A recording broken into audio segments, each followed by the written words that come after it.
Hi everyone. We're going to graph a rational function with its inverse. The first thing I notice is what you can do is we already did the inverses of these on the videos prior to this, and these match what we did. So basically, I'm going to graph the function, then I'm going to graph the inverse, and then I'm going to put them together. And we're going to use prior knowledge that we know about horizontal and vertical asymptotes. Right here, we know that x cannot be 2 part of our domain. That means we have a horizontal asymptote at x equals 2. So right there. We also notice that since the degree in the numerator is smaller, this is x to the 0, than the degree in the denominator, we have a vertical asymptote here.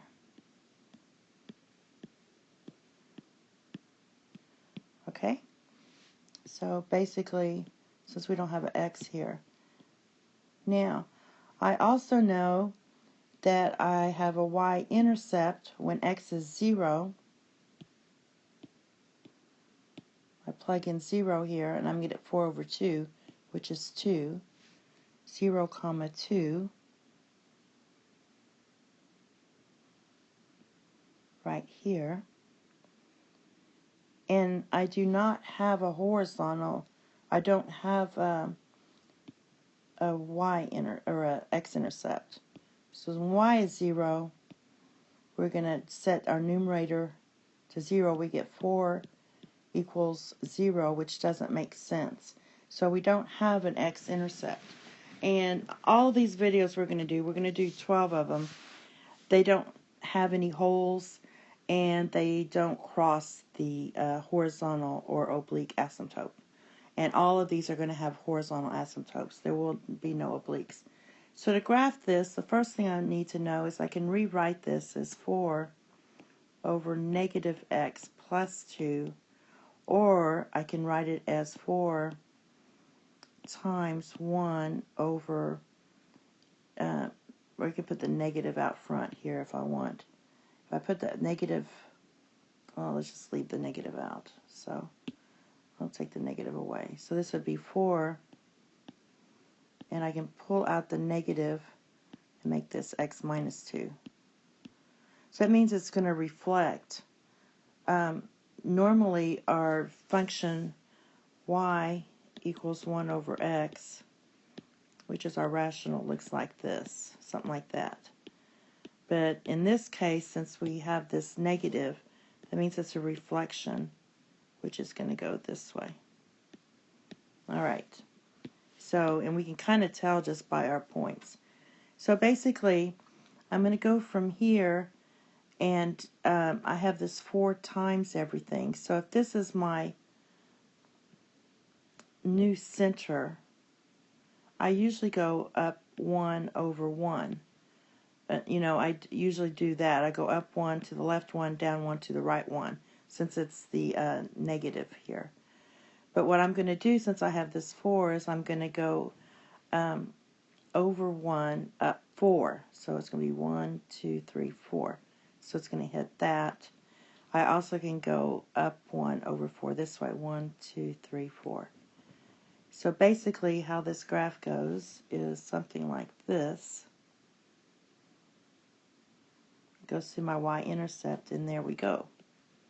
Now I can also do from the bottom part here, I'm going to go down 1 over 4, 1, 2, 3, 4, and go down 4 here, 1, 2, 3, 4. So it hits like this.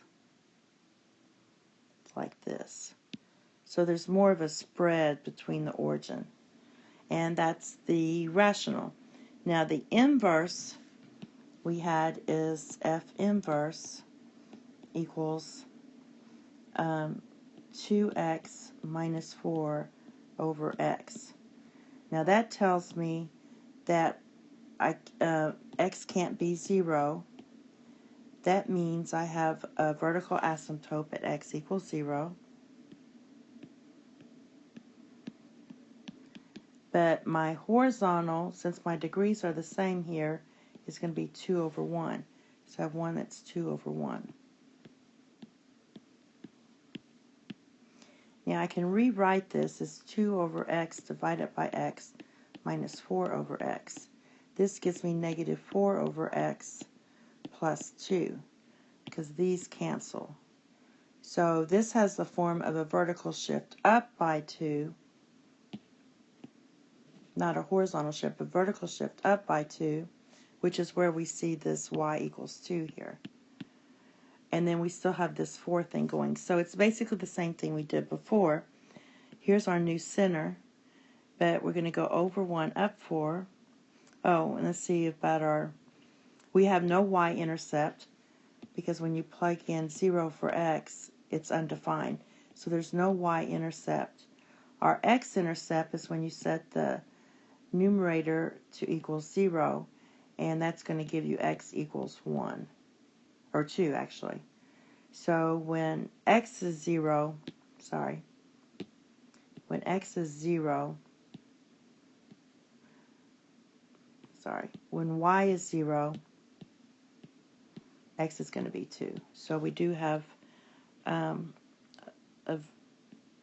we have an x-intercept right here. Now, to draw this, we're going to go over 1, up 4, 1, 2, 3, 4, over 1, over 4, 1, 2, 3, 4, because of this 4 right here, just like we did before. So you can see there's no y-intercept. And then I'm starting with my center here. I'm going over 1, down 4, 2, 3, 4, and over 1 to the right 4, 1, 2, 3, 4. And that goes through our x-intercept at 2, 0. All right? So there's your inverse. Now let's put them together. I'm just going to kind of look at this. The first one we had x equals 2 and x equals, or y equals 0. And then we had a intercept here. We went over 1, up, and there's our new center. Over 1, up 4, 1, 2, 3, 4. 1, 2, 3, 4. So there's our graph again here.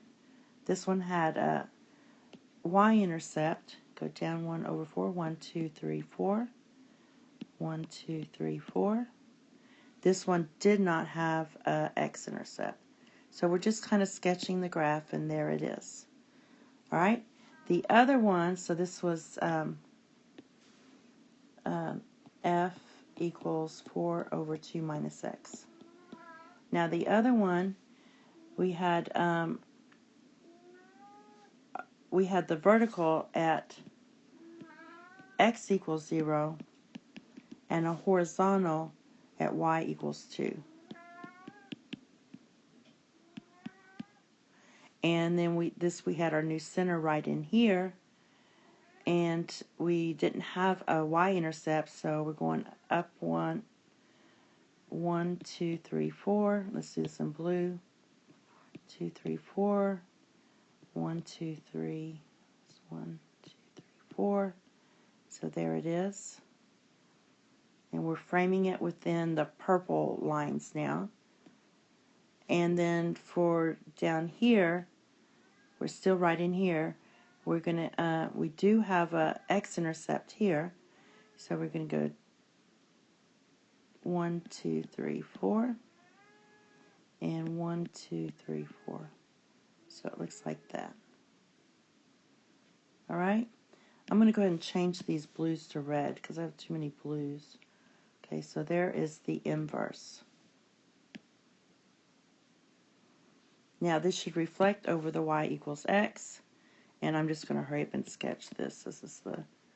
This should go right through there. This is y equals x. So there's your f and f inverse. Again, f inverse was 2x minus 4 over x. Okay, thank you. We're going to do more of these. And have a nice day. Bye-bye.